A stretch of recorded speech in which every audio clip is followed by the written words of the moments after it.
Assalamualaikum warahmatullahi wabarakatuh. Innal hamdalillah nahmaduhu wa nasta'inuhu wa nastaghfiruh wa na'udzu billahi ta'ala min shururi anfusina wa min sayyiati a'malina. Man yahdihillahu fala mudilla lahu wa man yudlil fala hadiya lahu. Wa ashhadu an la ilaha illallah wahdahu la syarika lahu wa ashhadu anna Muhammadan abduhu wa rasuluh. Ya ayyuhalladzina amanu taqullaha haqqa tuqatih wa la tamutunna illa wa antum muslimun. Ya ayyuhan nasu taqu rabbakumul ladzi khalaqakum min nafsin wahidah wa khalaqa minha zawjaha wa batha minhuma rijalan katsiran wa nisaa'a wattaqullaha alladzi tasaaluna bihi wal arham innallaha kana 'alaikum raqiba. Ya ayyuhalladzina amanu taqullaha wa qulu qawlan sadida yuslih lakum a'malakum wa yaghfir lakum dhunubakum wa may yuti'illaha wa rasulahu faqad faza fawzan 'azima. Amma ba'd, fa inna asdaqal hadithi kitabullah wa khairal hadi hadi Muhammadin sallallahu alaihi wasallam wa syarral umuri muhdatsatuha wa kullu muhdatsatin bid'ah wa kullu bid'atin dhalalah wa kullu dhalalatin finnar. Ma'asyiral muslimin, ikhwani fillah wa akhwati rahimani wa rahimakumullah.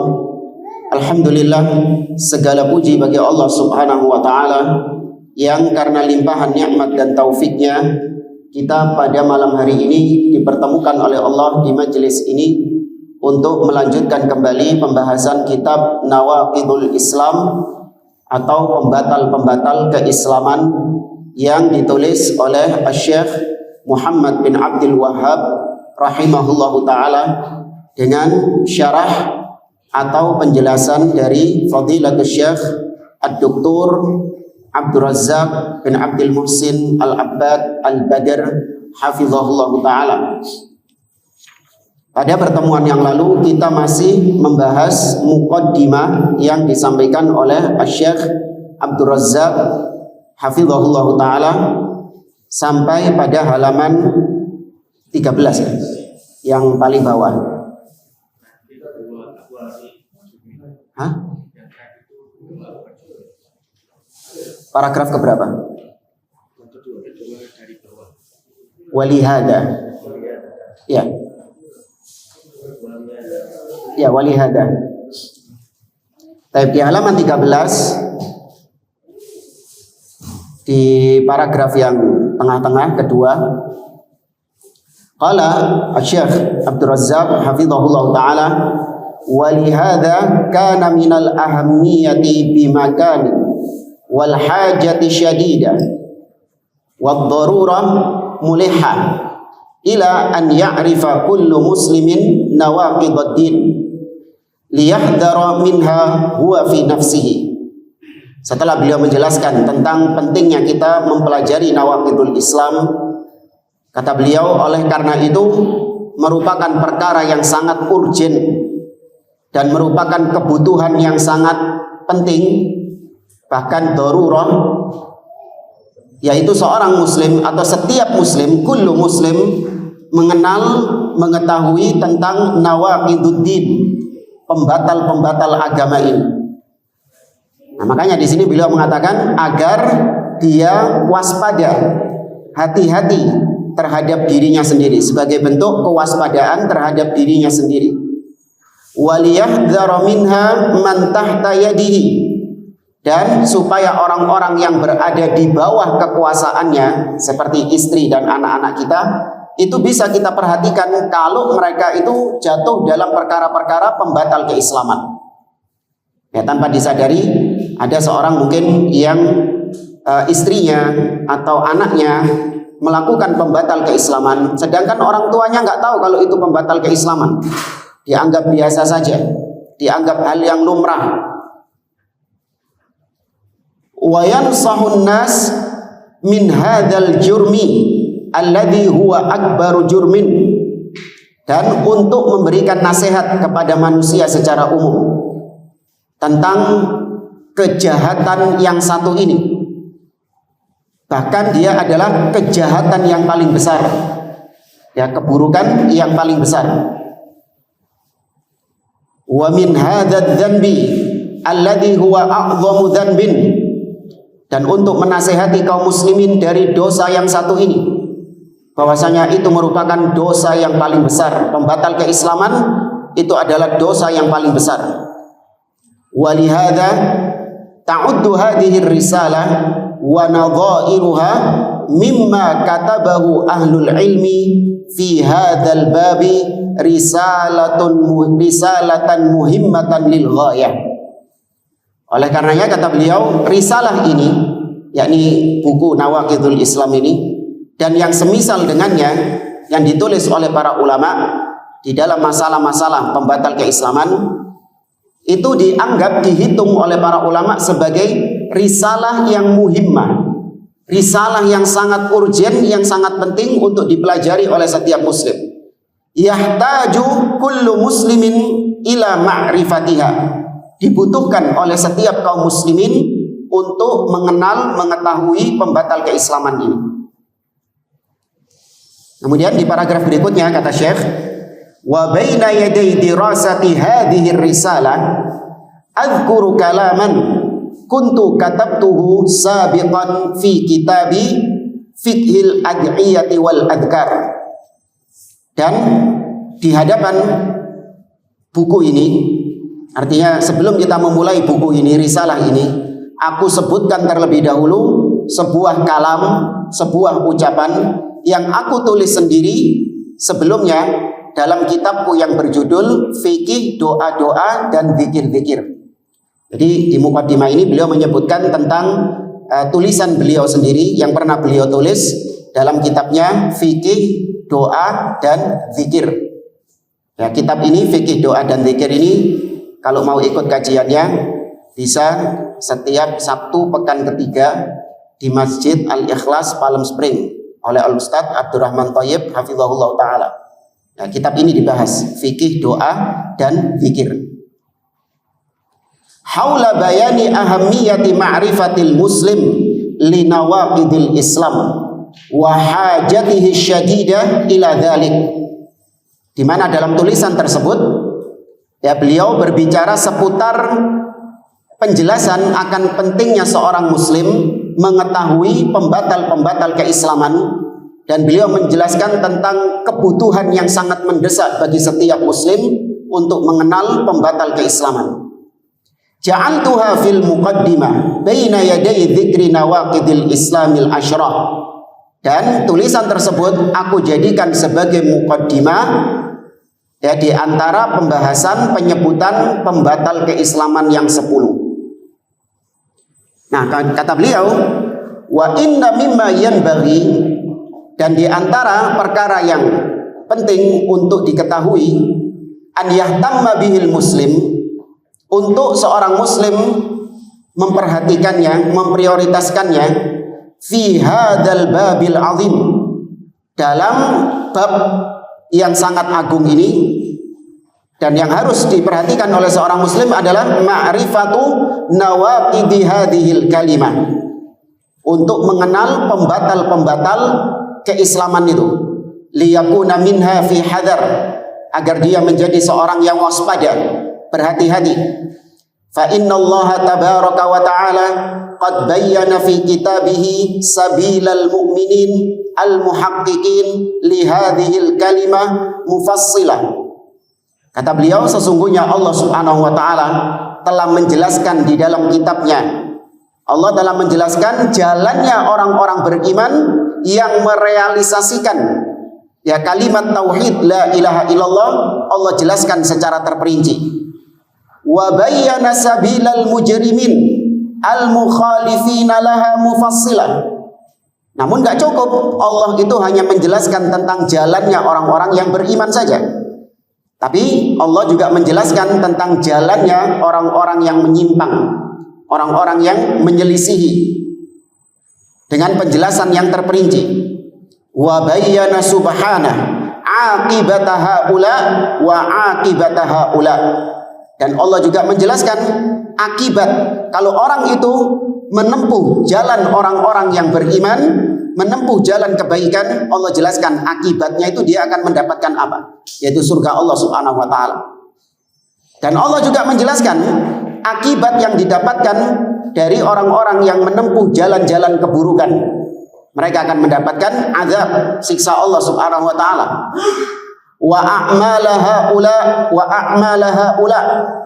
Dan Allah juga menyebutkan perbuatan-perbuatan orang-orang yang berada di atas jalan kebenaran, dan Allah juga menyebutkan amalan-amalan, perbuatan-perbuatan dari orang-orang yang menempuh jalan keburukan tersebut.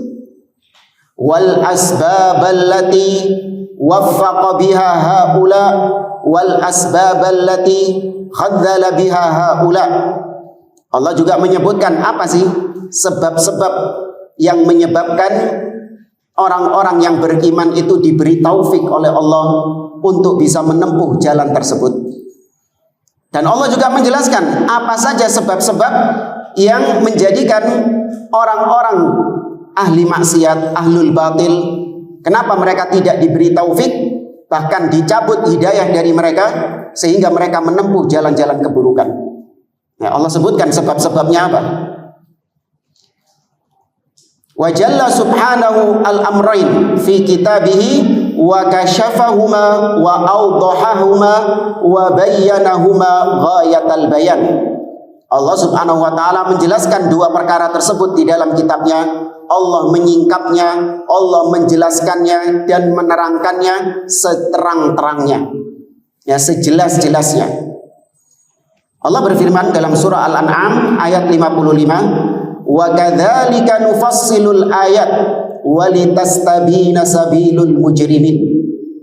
Dan demikianlah kami perinci ayat-ayat Al-Quran, ya, kami perinci ayat-ayat Allah agar terang benderang, agar jelas jalannya orang-orang yang mujrimin. Ini seperti yang kita sampaikan pada pertemuan yang lalu. Seorang muslim itu enggak boleh dia itu hanya belajar mengetahui tentang jalan kebenaran saja. Pokoknya saya cukup belajar jalan kebenaran. Dia enggak mau mempelajari jalan keburukan. Padahal Allah Subhanahu wa taala menjelaskan dua-duanya.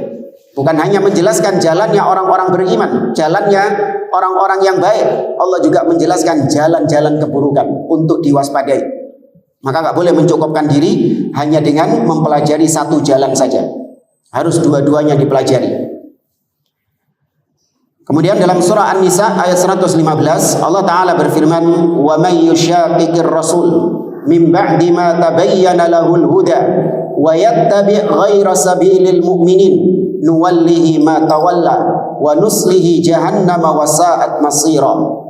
Dan barang siapa yang menentang Rasul setelah dijelaskan kepadanya petunjuk, ya, seorang muslim saya rasa nggak ada yang mengatakan saya menentang Rasul dengan lisannya, ya. Saya nggak pernah mendapati ada seorang muslim yang terang-terangan dengan lisannya mengatakan saya menentang Rasul. Nggak ada. Hatta firqah yang paling kufur sekalipun nggak segitunya mengucapkan itu. Kemudian kok bisa Allah mengatakan ada yang menentang Rasul? Ya, menentang Rasul bukan hanya dengan ucapan, tapi juga dengan perbuatannya.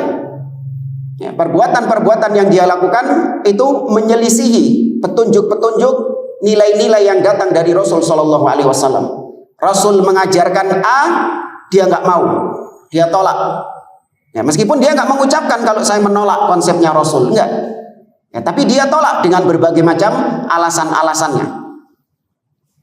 Oke, kalau dia mungkin orang yang jahil, nggak punya ilmu, atau dia mungkin seorang mu'alaf yang baru masuk Islam, sehingga dia nggak paham konsep beragamanya Rasul Shallallahu Alaihi Wasallam, mungkin masih dikasih udzur. Tapi di sini Allah mengatakan mim ba'di ma tabayyana lahul huda. Setelah dijelaskan kepadanya ilmu, ya, jadi dia menentang Rasul, tidak mau mengikuti Rasul setelah datang ilmu, setelah ditegakkan hujjah atasnya. dan kemudian dia memilih mengikuti jalan lain selain jalannya orang-orang beriman. Ya, berarti dia menempuh jalannya orang-orang yang tidak beriman, jalan keburukan yang dia tempuh. Maka apa akibatnya? Nuwallihi ma tawalla. Kami biarkan dia kemana dia berpaling. Artinya Allah biarkan dia tersesat. Allah biarkan dia terombang-ambing di atas kesesatannya. Tidak Allah berikan petunjuk kepadanya. Wa nuslihi jahannam. Itu hukuman di dunia. Di akhirat kami masukkan dia ke dalam jahannam, dan itu seburuk-buruknya tempat. Wa man lam ya'rif sabilal mujrimin wa lam tastabin lahu tariquhum ausyaka an yaqa'a fi ba'di ma hum fihi minal batil. Dan barang siapa yang tidak mengenal jalannya orang-orang yang mujrimin, jalan-jalan keburukan, maka tentu tidak akan nampak baginya jalan tersebut. Dan kalau dia nggak tahu jalan-jalan keburukan, jalan-jalan kebatilan, maka sangat besar kemungkinannya dia akan terjatuh dalam keburukan-keburukan dan kebatilan-kebatilan itu. Sebagaimana kita kalau misalnya pergi ke luar kota, kita nggak mempelajari map. Angger budal aja pokoknya wis. Berangkat dari Surabaya ke Jakarta langsung budal, langsung berangkat. Ya, kita nggak mapping dulu. Ini lewat mana? Lewat tol atau lewat bawah? Kalau lewat bawah lewat mana? Enggak, langsung berangkat saja, mentang-mentang tahu jalan gitu. Nah, kalau dia nggak tahu mana jalan yang benar dan mana jalan yang buruk, kalau dia nggak tahu mana jalan-jalan keburukan, maka dia pasti akan jatuh dalam jalan-jalan keburukan yang ada antara Surabaya dan Jakarta itu. Misalnya di titik-titik ini ada yang rawan, dia nggak tahu. Ya, atau misalnya di daerah sini ada macet yang parah, ya, dia nggak tahu, nggak dia pelajari sama dia. Ya, terus di Jawa Tengah ada macet lagi lebih parah, kemudian di daerah ini ada macet lagi lebih parah, dia nggak tahu, langsung berangkat. Nah, kira-kira kena macet nggak dia? Kena macet. Ya. Makanya saya kadang waktu itu dulu heran. Saya punya teman, tiap kali berangkat itu mesti pakai map, ya pakai HP itu. Padahal cuma di Surabaya saja. Mesti kalau mau berangkat itu pakai map ya. Saya bilang kok uang gak hafal dalan ae ngene ate map. Iya. Surabaya lho ate map barang. Kata dia, enggak, ini bukan karena aku ndak hafal jalan. Aku hanya ingin mengetahui traffic. Ya, hanya ingin mengetahui lalu lintasnya. Ya, karena dikabarkan di situ jalan ini macet, ya, ada warna merahnya, ya, kemudian jalan ini lebih lancar dan seterusnya. Hanya itu saja. Ya, bukan karena aku nggak hafal jalan. Ini berarti dia mempelajari jalan-jalan keburukan, jalan-jalan yang memang nggak harus untuk kita lewati. Nah, demikian orang yang tidak mengenal jalan keburukan di dalam agama ini, jalannya ahlul batil, jalannya ahlul bid'ah, maka besar kemungkinan dia akan jatuh dalam kebatilan itu.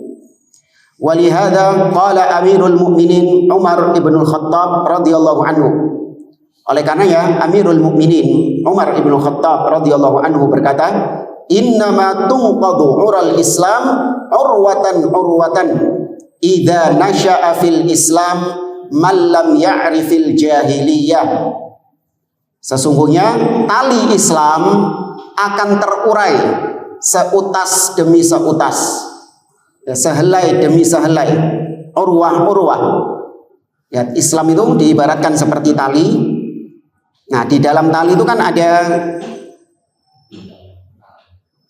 pintalan-pintalannya itu. Nah, tali Islam itu akan terurai sedikit demi sedikit apabila di dalam Islam muncul orang-orang yang tidak mengenal perkara-perkara jahiliyah. Ya, perkara-perkara jahiliyah ini perkara baik atau buruk? Perkara buruk. Jadi ketika disebutkan ini adalah perkara jahiliyah, pasti itu perkara yang tercela, bukan perkara terpuji. Karena jahiliyah itu adalah sifat yang tercela, bukan sifat yang terpuji. Walihada ja'atin nususul katsiratu fil kitabi was sunnah al muhadziratu min asbabir riddah wasairi anwa'i syirki wal kufri al-munaqidah li kalimatit tauhid la ilaha illallah.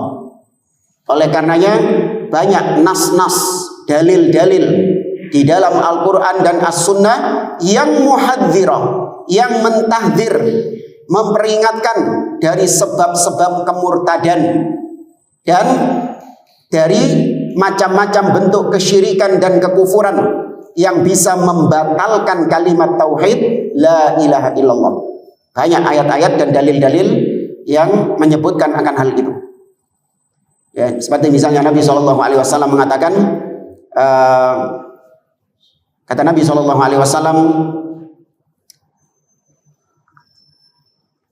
man halafa bi ghairillahi faqad asyrak, man ata kahinan wa saddaqahu bima yaqul faqad kafara bima unzila ala Muhammadin sallallahu alaihi wasallam.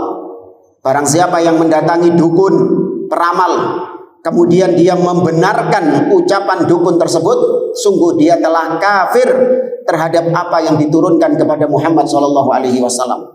Nah, itu dijelaskan, diperingatkan oleh Nabi sallallahu alaihi wasallam dari sebab kekufuran. Wa qad dzakara al-ulama rahimahumullah.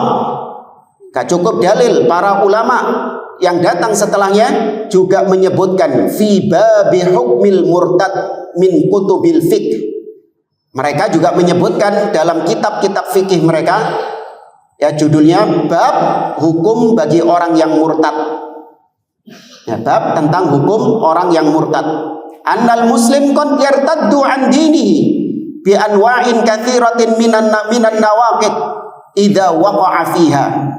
Kata beliau, seorang muslim, kata para ulama-ulama yang menulis kitab-kitab fikih, seorang muslim itu bisa jadi dia murtad dari agamanya dengan berbagai macam sebab. Ya, dengan berbagai macam sebab-sebab pembatal keislaman apabila dia jatuh dalam perbuatan tersebut. Ya, meskipun ini hukum secara global, tapi tadi ini untuk kewaspadaan diri kita. Adapun vonis orang perorangannya itu wewenang ya para ulama. Ya, minimal ketika kita mempelajari tentang pembatal keislaman, ini menjadi proteksi, kewaspadaan, jangan sampai kita jatuh dalam perbuatan pembatal keislaman tersebut. Ya, maka ada orang yang murtad setelah beriman. Jangan seperti kebanyakan orang di negeri kita mengatakan kalau dia sudah muslim, ya sudah, nggak boleh dikafirkan. Ya, nggak boleh dikafirkan. Ketika kita membahas tentang hukum pembatal keislaman, kita dituduh sebagai kelompok takfiri yang suka mengkafirkan orang. Alasannya apa? Karena seorang muslim dia akan muslim terus. Ya, dia akan muslim terus sampai matinya, nggak akan mungkin dia bisa keluar murtad dari Islam. Naudzubillah. Kecuali kalau memang dia menyatakan diri keluar dari Islam, nah baru dia murtad. Jadi murtad itu cuman ketika dia menyatakan diri keluar dari Islam. Ya, saya menyatakan bahwa mulai detik ini saya keluar dari Islam misalnya. Saya masuk ke agama Nasrani. Oh iya, itu baru murtad. Tapi kalau selama dia muslim, ya kan, dia nggak mengaku kalau dia ini pindah agama, maka dia muslim. Jangan dikafir-kafirkan. Jangan dikatakan ada orang murtad padahal dia nggak pindah agama. Murtad itu apakah pindah agama dok jamaah? Pemahaman kita kata-kata murtad itu adalah ketika seorang muslim berpindah agama, itu baru murtad. Iya, itu murtad memang. Keluar dari agama Islam itu kemurtadan. Tapi melakukan pembatal-pembatal keislaman seperti syirik kepada Allah Subhanahu wa taala, meyakini bahwasanya meyakini bolehnya seorang muslim untuk keluar dari syariat Nabi Muhammad SAW, meyakini bolehnya kita tidak menjadikan hukum Allah sebagai landasan hukum. Ini apa bukan kemurtadan? Kemurtadan meskipun orangnya masih KTP-nya muslim. Dia nggak ngomong saya pindah agama, enggak, tapi perbuatan syiriknya dia itu sudah menyebabkan dia murtad keluar dari Islam. Nah, sebagian orang, kebanyakan orang di negeri kita nggak memahami itu. Masih nyungsep nang kuburan, minta-minta kepada penghuni kubur, datang ke dukun pakai jimat, itu nggak dianggap sebagai perbuatan murtad. Kenapa? Dia masih ngaku muslim, KTP-nya masih muslim. Murtad itu kalau dia pindah agama. dibaptis sama gereja, sama pendeta, itu baru murtad. Jadi murtad mek ngono tok. Ya. Ini kata beliau, dalam kitab-kitab fikih para ulama menjelaskan bahwasanya banyak sebab-sebab kemurtadan, bukan hanya orang lockout pindah agama, bukan. Ya, itu bentuk kemurtadan, tapi jangan disempitkan hanya itu saja. Au fi ayyi syai'in minha irtadda 'anid din wa intaqala minal millah. Ya, atau perkara-perkara lain yang menjadikan seorang murtad dari agamanya dan dia keluar dari millah, dari agama Islam. Walam yanfa'hu mujarradut talaffuz bila ilaha illallah. Dan tidak ada manfaatnya meskipun dia mengucapkan la ilaha illallah, sekedar mengucapkan syahadat, tapi kalau dia jatuh dalam pembatal keislaman, maka syahadatnya batal. Inna hadhil kalimatal azimah allati hiya khairudz dzikri wa afdaluhu la takunu nafi'atan liqailiha illa idza ata bi syurutiha wajtanaba kulla amrin yunaqiduha. Kenapa kok dia mengucapkan la ilaha illallah tapi kalimat la ilaha illallah itu enggak ada manfaatnya bagi dia, tidak menjadikan statusnya sebagai muslim karena dia melakukan pembatal keislaman. Kenapa kok bisa demikian? Karena kalimat yang agung ini, kalimat la ilaha illallah, yang kata beliau merupakan sebaik-baik zikir, sebaik-baik dan seafdol-afdolnya zikir. Kalimat tersebut tidak bermanfaat bagi yang mengucapkannya sampai dia penuhi syarat-syarat la ilaha illallah. Ada 7 syarat la ilaha illallah. Disebutkan dalam sebuah bait syair, wa bi syuruti sab'atin qad quyyidat wa fi nususil wahyi haqqan waradat fa innahu lam yantafi' qailuha bin nutqi illa haitsu yastakmiluha al ilmu wal yaqinu wal qabulu wal inqiyadu was sidqu wal ikhlasu wal mahabbatu waffaqakallahu liman ahabba. Dalam sebuah bait syair disebutkan dengan 7 syarat la ilaha illallah terikat la ilaha illallah itu. Dan dalil-dalilnya ada di dalam nas-nas Al-Quran dan Sunnah. Sesungguhnya tidak akan bermanfaat orang yang mengucapkan kalimat la ilaha illallah sampai dia sempurnakan 7 syarat itu. Apa tadi yang pertama? Al-ilmu. Ya, dia harus berilmu tentang kalimat la ilaha illallah itu. Bahkan perintah untuk berilmu tentang la ilaha illallah Allah perintahkan kepada Nabi Muhammad SAW. Apa ayatnya? Bukan. Nabi diperintahkan berilmu. Ya fa'lam annahu la ilaha illallah. Ketahuilah, berilmulah wahai Muhammad, bahwasanya tidak ada ilah yang berhak disembah dengan benar kecuali Allah Subhanahu wa taala. Nabi disuruh untuk berilmu tentang la ilaha illallah. Apalagi kita lebih diwajibkan lagi. Kemudian yang kedua, al-ilmu wal yakin. Ya, harus yakin terhadap kalimat la ilaha illallah.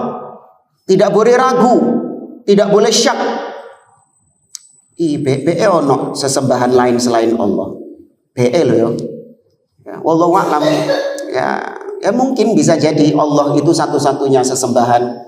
Ya, tapi bisa jadi juga ada sesembahan lain selain Allah. Wallahu a'lam. Meskipun dia mengucapkan la ilaha illallah, tapi ada keraguan seperti ini, bermanfaat nggak la ilaha illallahnya? Nggak bermanfaat. Harus yakin tidak ada yang berhak disembah dengan benar kecuali Allah Subhanahu wa taala. Semua yang disembah oleh manusia selain Allah itu adalah sesembahan yang batil. Hatta nyembah nabi, wali dan yang lainnya yang sudah pernah kita bahas di kitab sebelumnya. Kemudian yang ketiga adalah al-qabul. Apa al-qabul? Menerima. Ya, menerima la ilaha illallah. Yakni semua konsekuensi-konsekuensi dari kalimat la ilaha illallah harus dia terima. Nggak boleh ada yang dia tolak dari konsekuensi-konsekuensi la ilaha illallah itu. Ya, harus dia terima semua konsekuensinya. Kalau saya mengucapkan la ilaha illallah, berarti saya konsekuensinya harus membuang semua yang disembah selain Allah Subhanahu wa taala. Karena sering kita sampaikan la ilaha illallah itu rukunnya apa? An-nafyu wal itsbat, meniadakan dan menetapkan. Ya, maka kalau saya menetapkan Allah satu-satunya sesembahan, maka konsekuensinya harus saya terima, yaitu saya buang, saya ingkari, saya benci semua yang disembah selain Allah Subhanahu wa taala. Saya harus membangun loyalitas, kecintaan dan kebencian di atas kalimat la ilaha illallah ini. Siapa yang berada di atas kalimat la ilaha illallah berhak mendapatkan kecintaan dari saya, meskipun bukan dari suku saya, meskipun warna kulitnya beda dengan saya, meskipun strata sosialnya beda dengan saya. Dan siapa yang tidak di atas la ilaha illallah, maka saya benci dia, saya berikan kebencian bara kepada dia, meskipun dia adalah keluarga saya, meskipun dia adalah orang yang sama warna kulitnya, sama sukunya dengan saya, tapi dia tidak di atas kalimat la ilaha illallah, maka saya benci. Itu diantara konsekuensi la ilaha illallah adalah al-wala wal bara, harus diterima konsekuensinya.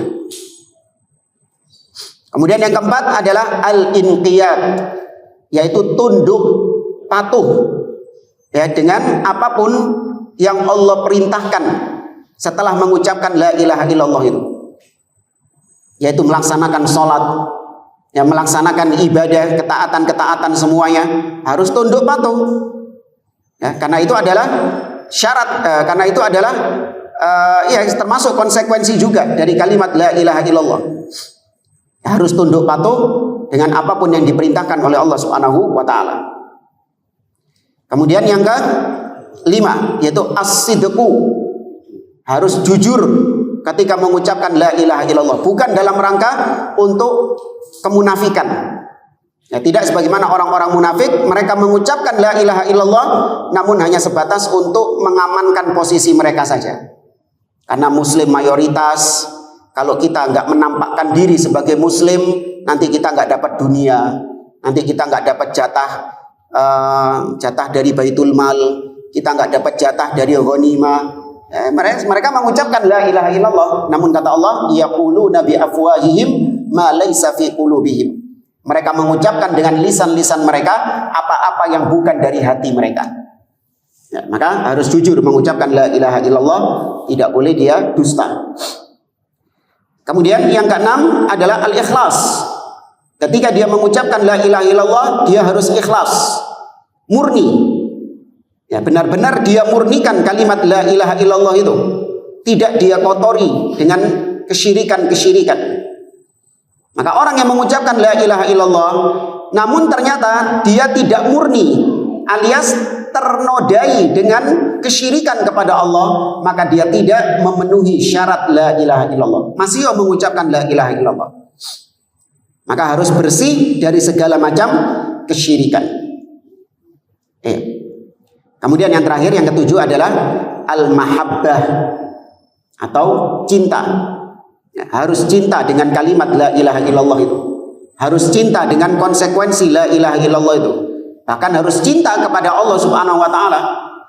Ya, tidak boleh dia membenci sedikit pun dari kalimat la ilaha illallah, membenci konsekuensi la ilaha illallah, atau membenci Allah itu sendiri. Harus dia cinta terhadap hal tersebut. Walladzina amanu asyaddu hubban lillah, kata Allah. Dan orang-orang yang beriman itu kecintaannya sangat luar biasa, sangat dahsyat kepada Allah Subhanahu wa taala.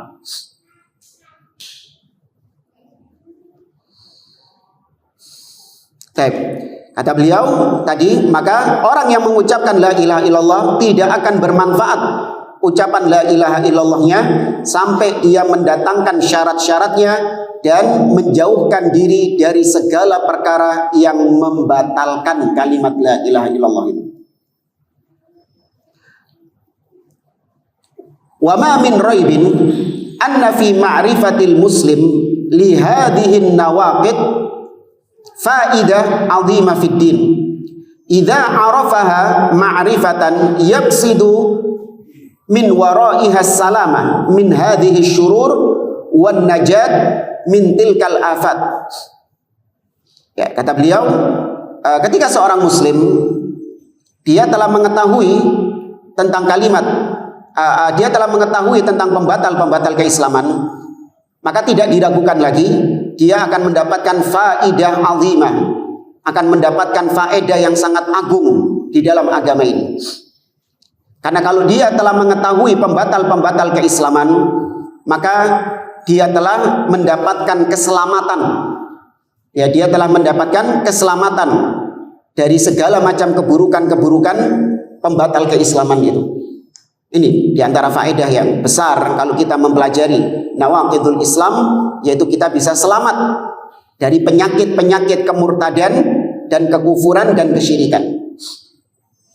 Jangankan perkara agama ya, perkara dunia saja. Kalau kita tahu keburukan, maka yang diharapkan adalah kita selamat dari keburukan tersebut. Seperti misalnya kalau kita tahu keburukan apa misalnya? Kalau kita tahu ilmu tentang penyakit apa? Penyakit demam berdarah misalnya. Ya, kita tahu tentang penyakit demam berdarah dan kita melakukan dan kita telah tahu tindakan-tindakan apa untuk mencegah demam berdarah itu. Apa 3M? Mengubur, mengafani, itu mayat itu. Ya, mengubur, menguras. Oh, posisi ini kok lali. Menguras, mengubur, membuang, menutup, iya, menutup. Iya, ketika kita tahu itu, maka yang diharapkan dari situ adalah kita bisa terselamatkan dari penyakit tersebut. Nah, coba kalau orang nggak tahu, maka besar kemungkinan dia akan terkena penyakit tersebut. Ya. Walihada fa inna man arafa syirk wal kufra wal batil wa turuqahu wa abghadaha wa hadzara minha wa dafa'aha an nafsihi wa lam yad'uha takhdishu imanuhu bal yazdadu bi ma'rifatiha basira fil haqqi wa mahabbah lahu. Kata beliau, oleh karenanya barang siapa yang mengetahui kesyirikan, kekufuran, kebatilan, dan juga mengetahui jalan-jalannya kesyirikan, kekufuran, dan kebatilan itu, wa abghadaha, dan dia benci terhadap itu semuanya, dan dia waspada terhadap itu semua, dan dia memperingatkan manusia dari bahayanya, dia mencegah dirinya dari kekufuran dan kesyirikan itu, maka ini semua akan bisa menyebabkan imannya selamat. Bahkan dengan belajar kekufuran, kesyirikan, kebatilan, itu semakin bertambah kecintaannya terhadap al-haq. Kalau kita belajar keburukan, maka otomatis kita akan semakin cinta dengan kebenaran. Itu caranya kalau kita ingin semakin cinta dengan hak, yaitu caranya kita mempelajari keburukan.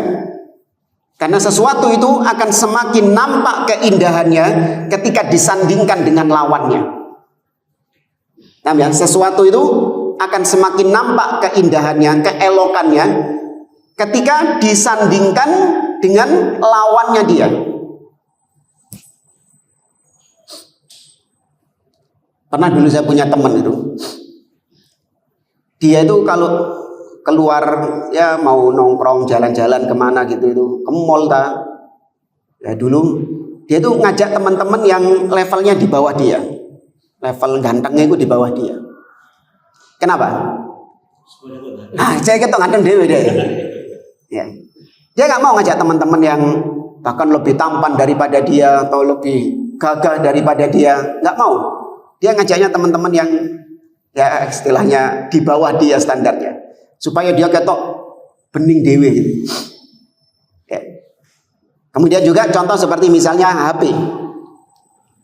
HP itu akan semakin terang cahayanya ketika kita melihatnya di tempat yang apa? Gelap, bukan di tempat yang terang. Ya, ini pernah kita singgung di bait syair yang disebutkan oleh beliau di awal. Di antara manfaat kita belajar keburukan yaitu kita semakin cinta dengan kebenaran dan semakin jelas jalan kebenaran itu. Wa karahatu litilkal umur, dan kalau kita mempelajari keburukan kita akan semakin benci dengan keburukan tersebut. Jadi harus dipupuk kebencian jamaah. Kita ini sudah benci sama syirik, tapi terkadang nggak kita pupuk kebencian kita terhadap kesyirikan ini. Yang nggak kita lestarikan, nggak kita pupuk, sehingga kebencian itu akhirnya lama-lama pudar. Nggak sepiro benci sama kesyirikan, dianggap biasa kesyirikan ini. Ya saya benci tapi sidik. Coba kalau dia belajar tentang keburukan-keburukan syirik, tentang bahaya-bahaya syirik, maka akan menimbulkan kebencian yang sangat luar biasa terhadap kesyirikan dan pelaku kesyirikan. Lihat yang terjadi dari sebagian orang ketika mereka melihat praktek-praktek kesyirikan. Benci dia, tapi kebenciannya itu biasa. Bahkan lebih benci pelaku maksiat daripada syirik. Ini tadi karena dia nggak memupuk, nggak belajar tentang kesyirikan, bagaimana bahayanya, dampaknya, ancaman-ancaman yang Allah berikan terhadap pelaku kesyirikan, nggak dipelajari sama dia. Meskipun dia tahu syirik itu bahaya, tapi nggak dipupuk sama dia. Jadi kita belajar ini untuk memupuk kebencian kita terhadap kesyirikan dan pelaku kesyirikan. Jadi nanti kalau kita belajar kesyirikan dengan benar, maka kita akan melihat pelaku kesyirikan sebagai seburuk-buruknya orang. Meskipun dia pakaiannya soleh, pakai gamis, ya kan, bawa tasbih, pakai surban. Ya, pelaku kesyirikan belenek apa wong ini. Benci saya dengan orang-orang seperti ini. Apalagi yang menyeru manusia kepada kesyirikan, mengajak manusia kepada kesyirikan. Saya lebih benci orang seperti ini daripada koruptor, daripada pezina, daripada pemabuk. Jauh lebih benci kepada pelaku kesyirikan. Ya. Meskipun titelnya ustadz, meskipun titelnya habib, ya, meskipun titelnya syekh atau kiai, tapi dia pelaku kesyirikan, bahkan mengajak kaum muslimin untuk berbuat syirik kepada Allah, kita benci dia dengan sebenci-bencinya, melebihi kebencian kita terhadap pelaku maksiat. Ya, itu kalau kita tadi manfaat kita belajar tentang keburukan ini akan memupuk kebencian kita terhadap hal-hal tersebut. Kita cukupkan sampai di sini, kurang lebihnya mohon maaf. Kita akhiri. Subhanakallahumma wa bihamdik, asyhadu an la ilaha illa anta, astaghfiruka wa atubu ilaik. Wassalamualaikum warahmatullahi wabarakatuh.